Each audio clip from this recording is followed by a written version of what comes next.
झारखंड में हेमंत सोरेन सरकार की वापसी हुई है। अब टीम 11 भी बन गई है। ये वही टीम 11 है जिसने 5 दिसंबर की बात करें तो शपथ लिया था मंत्री के रूप में। उसमें से टीम 11 में शामिल एक मंत्री हमारे साथ हैं, चमरा लिंडा जी। वर्ष 2009 से चौथी बार लगातार इन्हें विशुनपुर की जनता ने प्रतिनिधि के रूप में विधानसभा में भेजा और इस बार जनता काफी खुश है कि अपने बेटे को इस बार मंत्री के रूप में देख रहे, वो भी ऐसे मंत्री जो उन्हीं से जुड़ा हुआ है, यानी जनजाति से जुड़ा हुआ है। चाहे वो जनजाति की बात हो या पिछड़े वर्ग की बात हो, आप उसी कम्युनिटी से आते हैं, उसी की जिम्मेवारी आपको मिल गई और कहीं ना कहीं झारखंड की आदिवासी अस्मिता की रक्षा की जिम्मेवारी भी है, उसे बढ़ाने की भी जिम्मेवारी है। हाँ, ये बेशक बेशक ये विभाग भले लोगों को लगता कैसा होगा, लेकिन अगर झारखंड प्रदेश में आदिवासियों के पॉइंट ऑफ व्यू से हम लोग लेंगे तो सबसे चुनौतीपूर्ण ये विभाग भी है और कार्य भी है।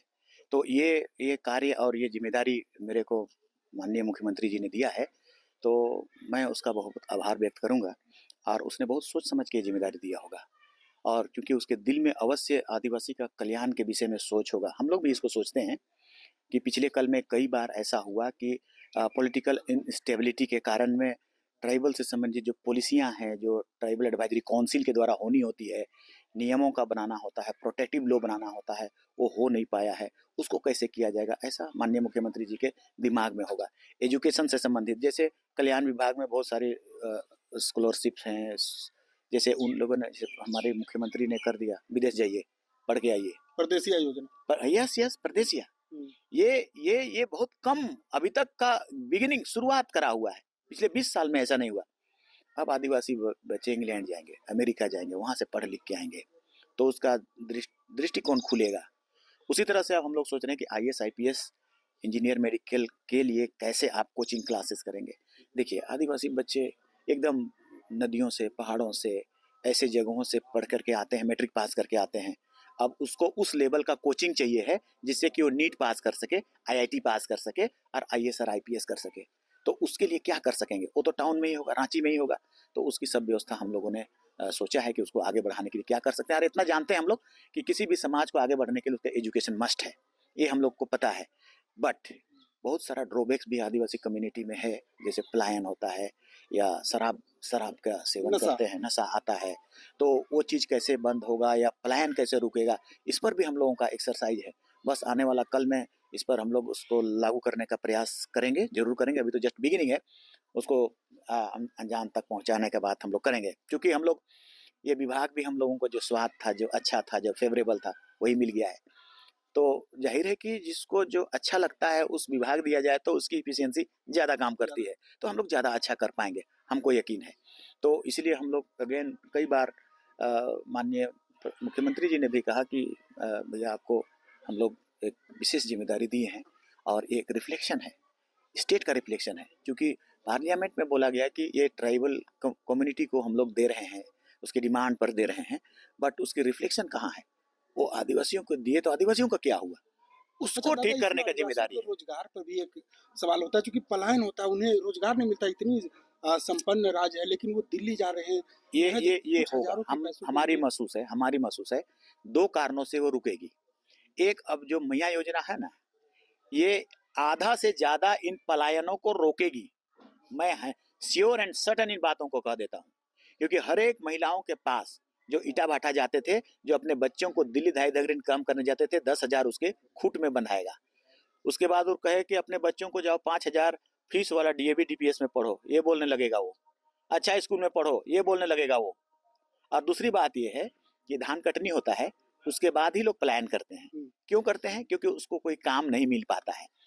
अब उसके पास कुछ पैसा होगा मैया योजना के तहत में। और दूसरी बात, अगर खेतों में जो हम लोग कोशिश करेंगे, उसको खेतों में पानी आ गई तो रुक जाएंगे, पलायन रुक जाएगा, कोई नहीं जाएगा फिर पलायन करने, कोई चेन्नई नहीं जाएगा, कोई ईटा भाटा करने नहीं जाएगा, बहुत मेहनत लगता है। लेकिन आपका खेती बाड़ी में अगर पानी हो गया, नदियों से पानी आ गई, बिजली आ गई, कुआं आ गया और बड़े बड़े पंप लग गए, जैसे यूपी में है, जैसे पंजाब में है, तो पलायन समाप्त एक ही बार में हो जाएगा। ट्राइबल्स की आप बात कर रहे हैं, सरना धर्म कोड एक ऐसा मुद्दा है जिसे लेकर आप भी लगातार सड़क पर थे। पिछले सरकार की बात करें तो आप लोग सदन में उठाए, आप एक मंत्री भी ट्राइबल, देश की राष्ट्रपति भी ट्राइबल, तो क्या लगता है इस बार सरना धर्म कोड वाला जो मामला है वो सुलझ जाएगा? मेरा समझ में ये नहीं आता है कि आखिर भारत देश में उस सिंधु घाटी सभ्यता मोहनजोदड़ो में रहने वाले मूल वसिंदों का धार्मिक पहचान, उनकी फिलोसॉफी को जगह क्यों नहीं दी गई? इतना हम लोग जानते एक हैं कि ट्राइबल नेता के तौर पर आप चूंकि इस चीजों को काफी अध्ययन हाँ, भी यस, करें, यस। क्या परेशानी है, क्या कहाँ आपको देखिए, लगता है कि परेशानी है? 1950 से पहले, आजादी से पहले अंग्रेजों ने इसे एनिमिस्ट करके, एनिमिस्ट सरना को ही बोलते हैं एक्चुअली, अंग्रेजी में एनिमिस्ट वो लोग बोल देता है, बट सरना को ही उस बोला जाता है, उसका जो धर्म प्रथा परंपरा होता है उसी को। अंग्रेजों के समय में था, सरकार बनने के बाद ये गायब हो गई। 2001 में हम लोगों ने डिमांड किया, रजिस्ट्रार जनरल ऑफ इंडिया आए, उसने कहा कि अलाउ करो, 7वां नंबर कॉलम ओके करो। 11 में 50 लाख लोग लिखा, जैन से ज्यादा लिखा, उसी ने कहा कि आप ज्यादा लिखेंगे तो हम लोग दे देंगे। फिर अभी ऐसा प्रॉब्लम आ गया कि बंद कर दिया, वो कॉलम को ही बंद कर दिया। अभी सेंट्रल जो फॉर्मेट है रिलीजन का, उसमें 6 ओनली है, हमारा गायब है। मतलब हमारी सर्वाइवल पर आघात कर रहे हैं। आप वो उसकी पहचान देने में कौन सी आपत्ति है? आप जानते हैं कि उसकी अलग से पहचान है, उसका प्रथा और परंपरा, सिस्टम, पूजा पाठ, सेंद्रा, एवरीथिंग अलग है, सेपरेट है। आपको पता है, नेवरदिलेस आप उसको नहीं देना चाहते हैं, क्यों तो ऐसा? दादा इस बार सदन में कई आदिवासी चेहरे, चाहे पक्ष की बात हो विपक्ष की, तो हाँ, मिल करके एक कमेटी बना करके आप लोग हाँ, जाएंगे ऐसा चीजों को बात हुआ है। लेकर के? कल का जो कैबिनेट में माननीय मुख्यमंत्री जी ने कहा कि इसको एक कैबिनेट सॉरी ये एक कमेटी बनेगी, सर्वदलीय सर्वदलीय कमेटी बनेगी, और कमेटी बन करके दोनों तीनों चीजों पर बोलेंगे। कल तो इन बातों की चर्चा नहीं हुई कि असम वाली बातों पर, लेकिन ये परिसीमन पर और सरना कोड पर दोनों पर बात उन्होंने करी है कि उसको कैसे हम लोग मुकाम तक ले जाएंगे, उसका डिमांड को हम लोग कहाँ सेंट्रल गवर्नमेंट तक कैसे ले जाएंगे, और उसको कैसे इन बातों को अवगत करा पाएंगे कि ये सब हो जाए। अच्छा दादा, इस बार का जो चुनाव था, या कहीं ना कहीं आदिवासी ट्राइब्स को लेकर के ही एक तरह से, चाहे पक्ष बात हो विपक्ष की हो, आदिवासी अस्मिता को मुद्दा बनाया गया, बांग्लादेशी घुसपैठ को बनाया गया, और ये कहा गया कि आदिवासियों की हकमारी कहीं ना कहीं ईसाई भी कर रहे हैं और बांग्लादेशी नहीं, भी। आप कहाँ तक इसमें? बांग्लादेशी देखिए, ये तो एक पॉलिटिकल ये चीज रहता है ना, जब पॉलिटिक्स आता है तभी सब बात होता है। अभी देखिए सब भूल जाएंगे इन बातों को, कोई नहीं बोलेगा, और वो सब जो मुद्दा उठा रहा है एक्चुअली वो सब बेकार वाला बात है, उससे होता नहीं है। ट्राइबल का पिछड़ापन का कारण कि और लोग देखना नहीं चाहता है, क्योंकि बोलना नहीं चाहता है, सोचना नहीं चाहता है, उसको जो देना है सो नहीं देना चाहता है। आप स्कूलों में उसको पढ़ाना नहीं चाहेंगे, आप कहेंगे कि नहीं उसका घुसपैठिए आ रहा है। आप डीएवी और डीपीएस स्कूल में कई आदिवासी बच्चा है, उनसे पूछे, जो लेवल का पढ़ाई करता है, जो जज बनाएगा, जो आईएएस आईपीएस बनाएगा, एक भी बच्चा नहीं है। पूरे स्कूल में एक बच्चा नहीं होगा, 4000 स्टूडेंट्स है, एक बच्चा आपने नहीं लिया, और आप कहते हैं कि बाहरी आ रहा है और उसको ऐसे कर रहा है, उससे कर रहा है, इसलिए पिछड़ापन है। अरे अंतरजातीय विवाह कितना होता है, थोक थोक में होता है क्या? गांव गांव में तो नहीं होता है ना, एक आध होता है कहीं कहीं पर, उससे कौन सा डेमोग्राफी गड़बड़ा रहा है? हमारा धरती झारखंड का रेखा चित्र खींचा गया है, वो टुकड़ा हो रहा है क्या? वो बट रहा है क्या? वो तो नहीं बट रहा है ना। तो हर जात में ऐसा होता है, हिंदू में भी मुस्लिम से शादी होता है, आदिवासी में भी होता है। मतलब बांग्लादेशी घुसपैठ कहीं मुद्दा नहीं है, आदिवासियों के लिए कोई खतरा नहीं है? देखिए घुसपैठ अगर किसी तरह का है, होता है वो चीज, लेकिन आदिवासियों से संबंधित मामले में नहीं है। घुसपैठ को तो रोकना आपका काम है, उसको रोकना ही चाहिए मेरे ख्याल से। और इस विषय में हम मानते हैं कि ये इसको कदम इनिशिएट करना चाहिए, और उसको रोकने के लिए कठोर कानून भी रोकना चाहिए, ट्राइबल्स को प्रोटेक्ट करने बन की जाना चाहिए। जिम्मेवारी भी इस बार नहीं, आपको उसमें लेकर? ट्राइबल की प्रोटेक्शन ओनली नहीं है, उसमें पूरा भारत देश को प्रोटेक्ट करने की बात है। ट्राइबल की प्रोटेक्शन के लिए नियम और कानून और विधि विधान अलग से है। जो बातों को उन लोगों ने कहा वो ऑल इंडिया लेवल एस्पेक्ट में बोलने लगा, जो कि वो एक्चुअली सही नहीं है, फैक्ट है भी नहीं।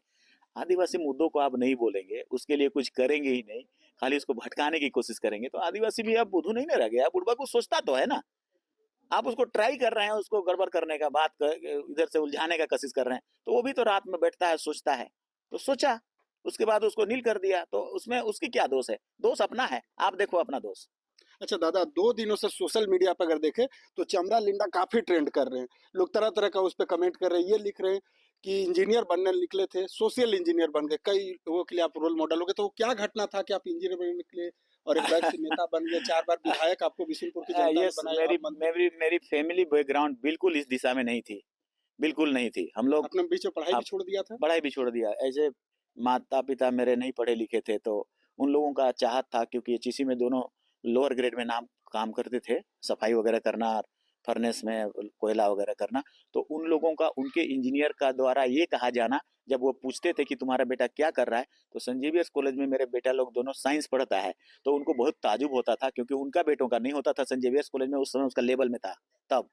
फिर पूछता था अगला साल तो अभी क्या कर रहा है तुम्हारा बेटा, तो बोलता था एक तो बीआईटी मिश्रा में पढ़ रहा है और एगो इंडियन स्कूल ऑफ माइंस में पढ़ रहा है। तो उनको लगने लगता था कि अरे ये इतना तक होता था कि इंजीनियर मेरे पिताजी को काम करवाना बंद कर दिए थे, बेलचा मत फेंको, अब तुम्हारे बेटा इंडियन स्कूल ऑफ माइंस में पढ़ रहे हैं और बीआईटी मिश्रा में पढ़ रहे हैं, अब बेलचा मत फेंको, अब बैठो, तुम कहते थे। तो उनको लगा था कि ये बहुत बड़ा अचीवमेंट मैंने प्राप्त कर लिया। और जब मैंने बीआईटी मिश्रा छोड़ दी तब उसने हमको घर से निकाल दिया, अब जाओ। तब मैंने छोटा मोटा नौकरी कर ली कि पेट पालना है। माँ बाप के लिए सर दर्द थे, आज उनके लिए शान हो गया। हाँ हाँ लाखों युवा आपको अब एक रोल मॉडल के रूप में देख रहे हो, संघर्ष को देख रहे तो हैं। वो संघर्ष है। और फिर 2000 में आ गई आदिवासी छात्र संघ आ गया और इस फील्ड में पॉलिटिकल फील्ड में हम लोग का एंट्री हो गया। तो ऊपर वाला क्या करता है, कब करता है, कैसे करता है, आई डोंट नो। 2009 से जो बिशुनपुर की जनता का प्यार मिलता जा रहा है सर मंत्री। हाँ, ये संयम और ये समय आवे तभी तरुवर फले, और इसलिए बिशुनपुर का जनता का आभार हम लोग व्यक्त करेंगे। माननीय मुख्यमंत्री जी का आभार भी व्यक्त करेंगे हम लोग, उसने जो जिम्मेदारी दी है और बिशुनपुर के जनता के कारण जो हमें मुख्यमंत्री जी ने पहचान किया है।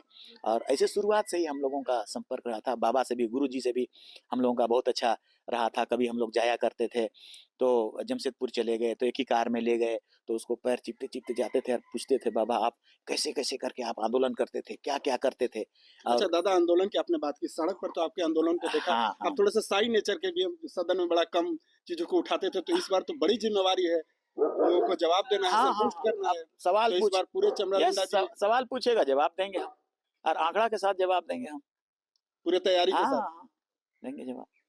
अच्छा, थोड़ा सा पार्टी से आप अलग भी हो गए थे चुनाव में, आप निर्दलीय चले गए। वो एक खास पर्पस था। हम अभी भी चिंता में है कि सरना कोड और हमारा परिसीमन वो कैसे पाएंगे। हम डराना, उस इलेक्शन लड़ने का मतलब था कि उन दोनों को पाने के लिए एक बल एक ताकत पाना। तब हम प्रधानमंत्री जी को कहते, तब हम अमित शाह जी को कहते कि देखो आदिवासी का डिमांड है, ये आदिवासी इतना गोलबंद हो गए हैं, इतने वोटिंग करके ये डिमांड कर रहे हैं कि आप इसको, इन दोनों चीज को यथाशीघ्र दीजिए। हम ट्राइबल डिमांड को ये प्रमुखता से लाना चाह रहे थे। अच्छा, सरना धर्म कोड के लिए चंपई सोरेन जी को भी साथ में लाएंगे, उनसे भी समर्थन लेंगे? चंपई सोरेन एक आदिवासी हैं, वो चाहेंगे, जरूर चाहेंगे कि वो भी हो, मगर तो एक पॉलिटिक्स में एक दल एक और होता है, एक पक्ष होता है, एक विपक्ष होता है। तो यही तो इसमें लड़ाई होती है जब समाज टूट जाता है इसी स्थिति में, सामाजिक हित दाएं बाएं हो जाता है। हम लोगों ने भी कई बार ऐसा देखा है, ट्राइबल एडवाइजरी काउंसिल की मीटिंग होती है तो आजसू वाले खड़ा नहीं होंगे कभी, तो कांग्रेस वाले खड़ा नहीं होंगे कभी, तो जेएमएम वाले खड़ा नहीं होंगे, ये कोई अगर प्रपोजल रखा तो ये उसको सपोर्ट नहीं करेगा। तो यहाँ पर थोड़ी सी मुश्किल होती है। तो यहाँ पर भी वैसा मुश्किल आएगा, ऐसा मुश्किल आएगा, उनको भी मुश्किल आएगा और इधर पक्ष में भी मुश्किल आएगा। बिल्कुल, देखिए आदिवासी मुद्दों को लेकर या छात्रों के मुद्दों को लेकर अब तक सड़क पर गरजते हुए रहते थे वो विधायक, वर्ष 2009 से जिनकी आवाज बुलंद रहती थी, अब सदन में वो आवाज गूंजेगी। संतुष्ट करेंगे अपने ही विधायकों को, दूसरे दल के विधायकों से समर्थन लेंगे और सरना धर्म कोड पर बिल्कुल ये एक तरह से आश्वस्त है कि आदिवासी अस्मिता, आदिवासियों की रक्षा और उनका विकास कैसे हो, झारखंड का विकास कैसे हो, जो इन्हें जिम्मेवारी मिली है सरकार के द्वारा, उस पर कैसे खरा उतरे, इसके लिए रोड मैप इन्होंने तैयार कर दिया। अभी से वो नीति निर्धारण में लग गए। अब देखना होगा कि जब सत्र चले गए, सत्र के बाद चमरालिंडा का जो कार्य है वो कितना धरातल पर उतरता है। टीवी 9 के लिए रांची से मैं अशोक कुमार।